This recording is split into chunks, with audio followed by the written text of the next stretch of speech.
Hello and welcome back to YourGift.Life. This is Dave and I'm with Toby again. And tonight our guest of honor is Mr. Jonathan Berkely. And we are super excited to chat with Jonathan and hear about some of the cool things he's doing through youth sports in his community. And, for myself and Toby both having kids, growing up through the, local towns, even in Sellersburg, right down the street from Charlestown, and playing sports and coaching. And, I'm super excited. I've got a special place in my heart for coaches and coaching because, I've enjoyed that so much as well. So I'm really eager to hear, your story and some of the cool things you're doing and have you, sharing those out there because you never know who that might fire up to go and get involved, in the same way. So, welcome to the show. Thank you guys for having me. It's a blessing and an opportunity to get to brag on Charleston a little bit, and I'm always thrilled to do something like that.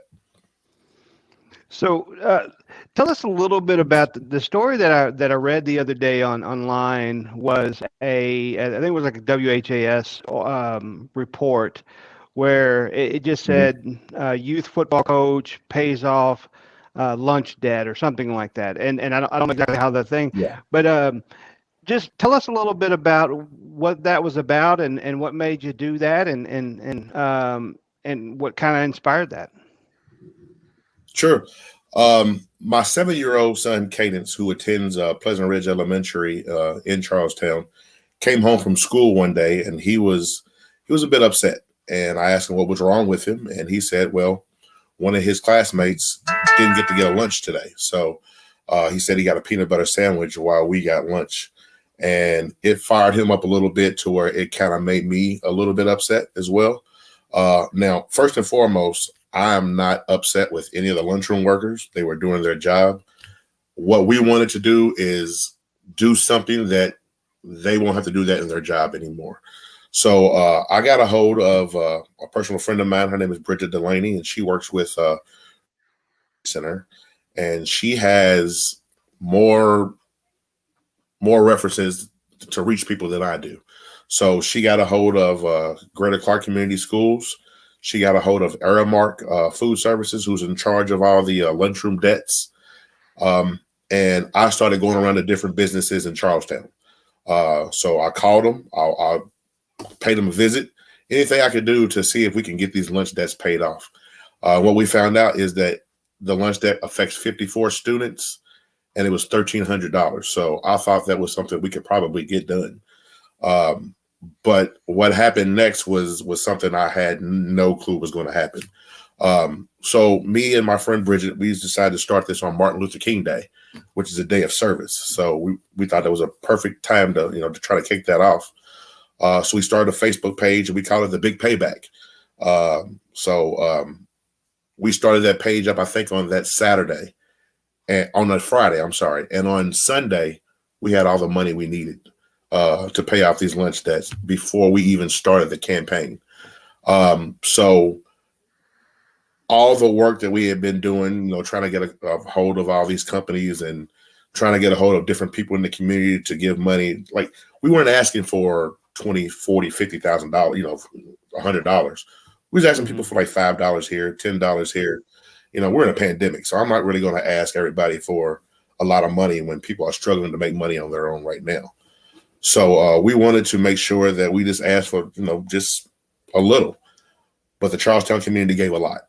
And that's just where I live. That's just the kind of people they are. We raised that money in 72 hours.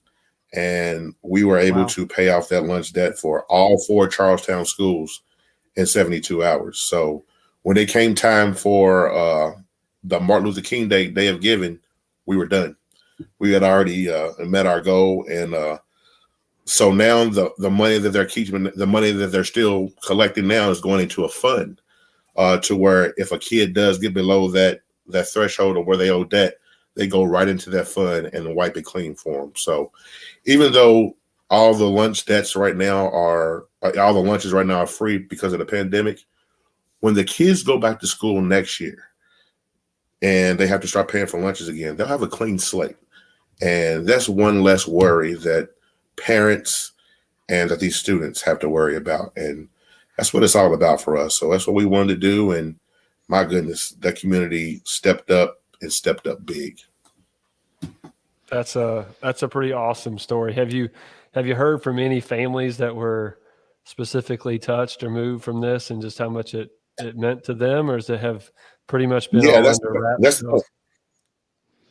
yeah, that's the thing. I don't know exactly who it was that was affected. I just wanted to, out of all these years of coaching these kids, you would think one of these kids might be one of the kids that you've coached before. So I haven't heard from any of the families or any of the families, but it still makes us feel good. It makes me feel good to know that they're taken care of. All these kids need are a little hope, a little help, and belief that somebody believes in them. And I hope that lets them know that you can just go to school and not have to worry about eating lunch. That's something no kid should ever have to worry about.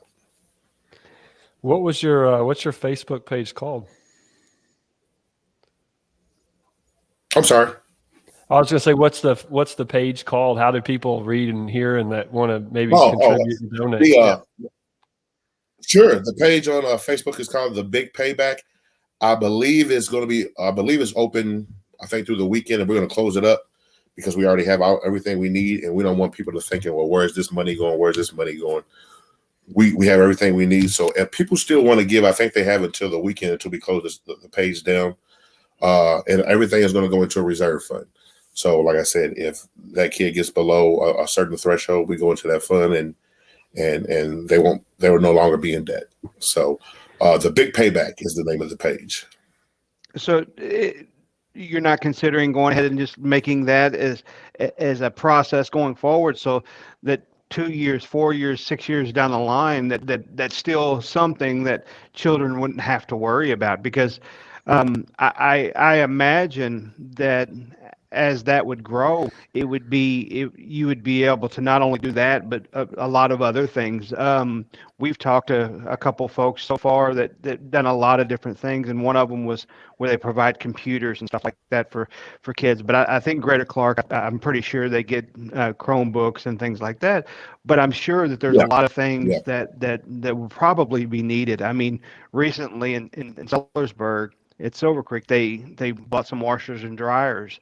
I know that's for students to be able to use.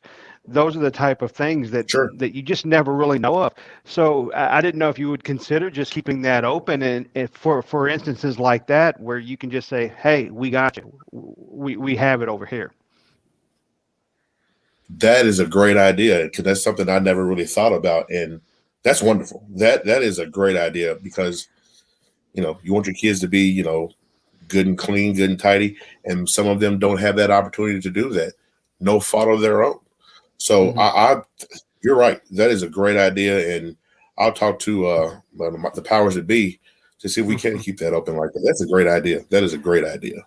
Yeah, and what I know and what I've seen so far about especially community like ours, because Mhm. Sellersburg and Charlestown are similar communities, and we're rivals in sports and everything else. But the way that they come together to bring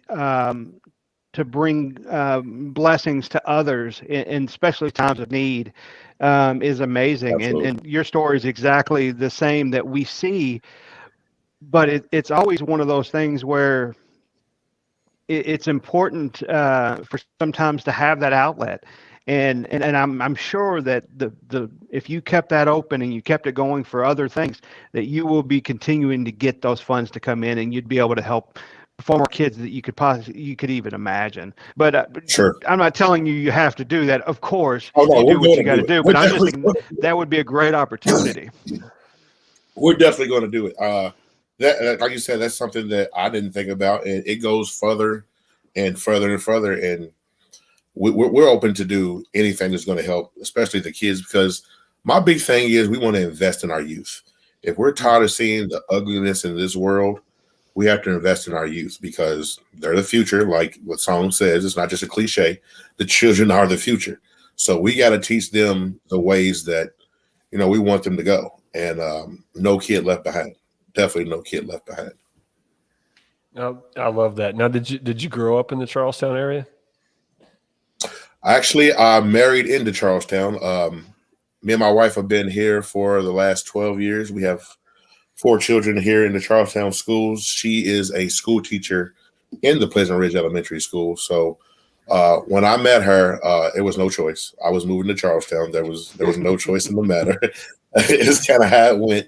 I'm originally from the west end of Louisville, and that's where I grew up at, born and raised. Not a product of my environment, but definitely wanted to be a success out of the west end of Louisville. You hear so many bad things about what goes on in the west end of Louisville. I wanted to be one of those kids that made it out of there successfully. And along with that, this isn't the first project we've done. I started something called the JB Project, and it doesn't stand for Jonathan Berkely. It actually stands for Just Breathe. And the Just Breathe is if these parents and students can just take a deep breath just for 1 minute and not have to worry about something, we've done our job. And the first thing that the JB Project did was in November, we gave away 25 free turkey dinners in the west end of Louisville, where I'm from. I got together with some attorney friends of mine in Louisville, and they were generous enough. And with the Kroger Distribution Center, we gave out 25 turkeys to families in need. And that was the first thing we did. And this is the second thing we've done as far as the lunchroom debt. So we're just trying to make a difference in youth with the children. We want them to know that they do have somebody that cares for them and loves them. And we're going to make sure that we love all over them. Yeah, Man, that's awesome. you sound eerily similar to some of our other guests, where we talk about the blessings that they have, and how they just want to give out, and they just want to hug and love on people, because we know the more that you do for others, the better it makes you feel. You're going to feel better, Absolutely. and it, anytime you do something like this, it almost feels like you're the one that's actually benefiting from it, not the other people who are truly benefiting because of how good it makes you feel. So It's a I can I calling. can I can only imagine. Yeah, it's a calling. The Lord put this on my heart to help youth, and I've been disobedient before, so I was not being no disobedient again to that. So I know what my calling is, and my calling is to help youth and to help any way that I possibly can. Like I said, this is just a start of what we're trying to do here. The ultimate goal is to get a boys and girls club here in Charlestown. That's my ultimate goal. I won't stop until we reach that goal. Done a little bit of studying, and I realized there's not really a boys and girls club around this area anywhere. There used to be one in Jeffersonville, but it went by the wayside. So there's not one in Jeffersonville. There's not one in Clarksville. There's not one in New Albany. So I thought, why not Charlestown? Why not Charlestown? That's Yeah, I mean, awesome. and So I know far, that Charlestown used to have something that I remember going Yeah, playing basketball at when I was a teenager in my early 20s, but I have no they had a idea civic what center. happened to it. Yeah, they had the Charlestown Civic Center, and that's where I used to come here and play basketball all the time. That's where I kind of met my wife when I was coming up here. But I think that it got old and it's costing too much for them to fix up. So it's been closed down for about 6 or 7 years now. But it's an outlet that kids don't have anymore. Along with that, tutoring. We need to have some tutoring classes for these kids. There's no tutoring absolutely. anywhere around here. Um, if kids need to go somewhere just to release, to play ball or play games with other kids, interact with different kids of all shapes, forms, sizes. That's what it's all about, is uniting them together in one place. And I think the Boys and Girls Club is a good start for that. Yeah, What did you? go ahead, Dave. I was gonna. I'm kind of fired up about that idea for the Boys and Girls School. What have you learned that you need? Is there anything that folks that are watching or listening could do to help, or that maybe we could help you bring that? I've put out I've put out a couple of emails to. I'm just trying to really get a hold of who we're actually supposed to get a hold of to do this Boys and Girls Club. I put out emails and calls to a lot of people on their website, to where I haven't really got a response to anything yet. But doesn't not mean I'm gonna quit. So that's why I do, I try to do a lot of talking to see, because you never know who's listening. So people listen to your to your podcast, they may be listening and have some contacts. But we're just going to keep putting the word out there until we can, get a hold of someone that'll listen to us.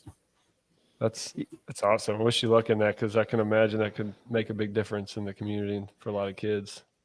Yeah, and just spitball, and it's not only for tutoring services, it's after school services where kids that don't Sure. necessarily have a parent, their parents are working, so they're coming home by themselves, a place for them to go after school during the summertime.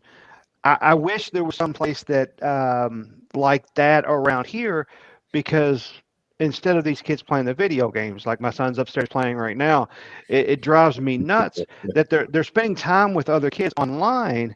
But I'm like, go outside and play basketball, or have a gym someplace where they can, an open gym where they can go play basketball, where they can go play volleyball or ping pong or whatever activity. So I really wish there was that type of community center in every community, in Jeffersonville, in Sellersburg, in New Albany, in Charlestown, in Henryville, all of them, that where the kids don't have to just go home and play online. They can actually go someplace and have paid tutors there to be able to help out. That would be amazing if they had things like that. So if you were able to get that accomplished, I truly think it would be life changing for a lot of kids. I do too. And like I said, it's something that we don't have. And you sound just like me when you were talking about the kids playing video games. My kid's probably downstairs right now playing video games right now. Maybe talking to your son right now playing video games. But they're on there all the time. And like I said, they need an alternative to that. And if they want to succeed in life, I mean, video games ain't gonna get you there. So I always teach my kids to grind. And like, if you want to go to college, you want to play high school ball, you want to play college ball, well, you're not going to get there. Just keep it on video games. So I think the Boys and Girls Club would be an outlet for them to go to a gym, because they don't really have a gym around here that they can go to. It's too cold to be outside playing right now, so they really can't be outside, or it's raining. So just to have an outlet for them to be able to go to, regardless of the weather, regardless of anything else, that's a safe place for them to be able to go to. Not only for students, but there's things for adults to do there as well. Mm-hmm. Absolutely. When you were playing ball at the Civic Center, did you know Rodney Somerville? Absolutely, I knew Mr. Somerville, and that's kind of what I wanted to base this on the boys club. I wanted to name it after Mr. Somerville, because when you think of the Civic Center, that's who you think of, is Mr. Somerville. And God rest his soul, has been gone for about a little bit over a year now. But that's who I remember when I first came in here. He made me feel welcome as a West Louisville kid coming here to play basketball with some of these other guys. He made me feel very, very welcome. So yeah, when you bring that name up, that is the Civic Center. His wife and my mom are best friends, and so I grew up, with his sons. Ryan passed away, but with Chad too, around when we were little. But I remember playing in some, men's basketball leagues up there. Driving up 403 from Sellersburg, and absolutely, I still have a cut off sleeve T-shirt from when I used to play ball. Yeah, good. That place it was rinky dinky, but it had two hoops, so we were always in that thing. I mean, me coming from Louisville, I thought we were going out of town to play basketball all the time, but every Thursday night, that's where I was. I was in Charlestown playing basketball with some pretty good hoopers from Charlestown and from Silver Creek and from Sellersburg and from New Albany. We'd all get together in Charlestown and just really have a good time. And that's something that's missing here for this generation. They don't have that. Yeah. So I noticed, I noticed behind you, you got it looks like some team pictures and some jerseys and a helmet and things like that of your time. It looks like you're coaching in the youth football league. What's ironic about it is we've coached against each other probably more than one occasion over the last 5 or 6 years. Yeah. with our sons Yeah. being the same age and everything like that. I'm But gonna apologize. I'm gonna apologize for Toby, Jonathan. I'm sure that wasn't a lot of fun, but just I'll just put it on out there. Don't hold that against me, please. Well, me and Toby talked last night, and we definitely got something in common about a certain game that we actually played back then. Didn't involve us, but it involved two of our coaches that we had on the sidelines, and it got a little rowdy over there. I'll just leave it at that. But it was. We talked about that last night, and I'm just like, wow, this is a small world, because I had no idea that was Toby out there. Yeah, we it was fun times. I really enjoyed it. But you still coaching out there, and you mentioned that you still got a ways to go. Yep, I've got a high schooler freshman. I have an eighth grader. I have a sixth grader, and I have the 7-year-old who the story was about. And they've all went through the youth program, and now they're all out. I have one left, the 7-year-old, and he's going to be a peewee this year. So after he's done, I get to retire. So they better be naming that. They better be naming that football field after me, because after I'm done with him, it'll be 15 years since I've been there. So I want something named after me after being there that long. There you go. Yeah. Any of those posters or anything behind you got any good stories behind them? Any kids or families that just that you just stick in mind when you think back over the The years? one right behind me, I think, is 2018. That group was really, really special to us because we lost a player that year. He died he was actually hit by a truck. And it was something that all my years of coaching, I've never, ever had to deal with, was losing a player, and losing a player who was 10 years old. So this team back here, once we found out that he had passed away, they were as tight knit as a college team. They took care of each other. The funeral, the wake we went to, they all showed up, went to the wake, all had on their jerseys, and they handled it like adults. And from the games we played after that, they dedicated every game to that kid. His kid's name was Jesse. And, he was one of us. He's still one of us. Once a Pirate, always a Pirate. But this team conceded to win, after he passed away, win the last 4 games of the season. And they dedicated every game to him. And this team will always stand out to me because they came together like nothing I've ever seen before. And for them to come together as 10 and 11-year-old, 12-year-old kids was unbelievable. So, yeah, that team right behind me right there has a special place in my heart. Yeah, I remember hearing the story. So yeah, that couldn't have been easy. There's no way. It is, and you're dealing with a lot of different personalities on the team. Some kids don't understand what's going on, and here you are, a youth coach, having to, break it down to them on, what happened and how they feel about it. And I was fortunate enough to give the eulogy at the funeral, so it made, after all that was over with, I think it touched everybody enough to where they were motivated to want to win every game for that kid. And they sure did try. They sure did try. And we won 4 out of 5 of those games. We lost the first one. It was fresh on their minds. But after that, these kids went on a roll. And they did it every game. Every game they dedicated to Jesse. So that team will always be special to me. I love them all. I love all the teams, but that was that special part. We started the chat off about the school lunch situation and financially helping some kids and how important food is. Of course, food insecurity is a big problem in our country. But being a youth coach, you have the ability to impact lives that you just don't even think about at the time. And sometimes coaches are the biggest influencer and impactor to a kid's future, from teachers and parents, everyone in their lives. And so it's a pretty special place to find yourself, for sure. That's what I don't coach anymore, but that's what I miss most about it, is just getting to know those kids and pouring into them. Yeah, I the tell good. my wife all the time that since she's a teacher here in Charlestown and I'm a coach here in Charlestown, there's not a kid.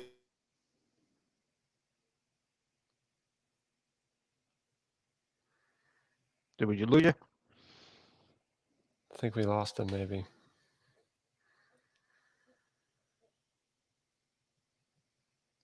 He's got some, incredible stories there, just experience and doing some really cool stuff in Charlestown. Yeah, I wanted to ask him, but hopefully this jumps back in. I don't know if he'd be able to drop out and come back in. Um, but what his overall record against Oak Creek is? I'm kind of curious. You just gotta Just just throwing. gotta get that. What it's probably good. Probably not. Um, we've had some good teams over the last couple of years. Maybe I'll be able to jump back in here in a second, but we've had some good teams at Silver Creek over the last. I mean, our sports programs have been nuts over the last 5 or 6 years, both high school, middle school, youth leagues. We've been very, very good overall. But but I'm kind of curious. But his son, we was talking last night where his son and I and Colin in the same grade, so they've literally played against each other for um, probably 10 times in basketball and 7 or 8 times in football. We'll Did you? give him another minute or so. Hopefully he'll be able to jump back in real quick.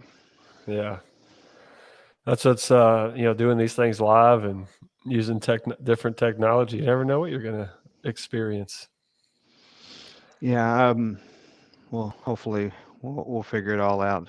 Um, if It's seems like a really cool guy. I love his ideas around the Boys and Girls Club as being an opportunity there in Charleston. I'm pretty sure a good friend of Jack's dad worked at the Boys and Girls Club when they were down in Jeff before they closed. And so I'm gonna text him. I'm gonna reach out to him after this and see if he has any thoughts or ideas or contacts I might be able to send his way.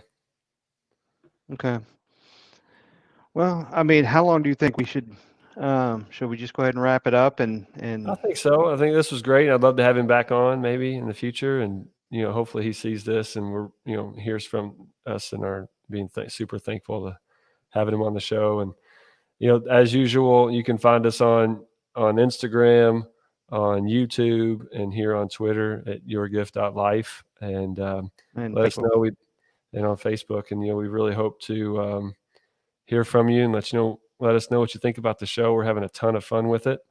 And, we're always looking for folks to talk to and highlight, just like Jonathan. And, please, send us some names and some contact information, and we'll take it from there. But thanks again for listening and watching, and we hope you have a great night. Thanks.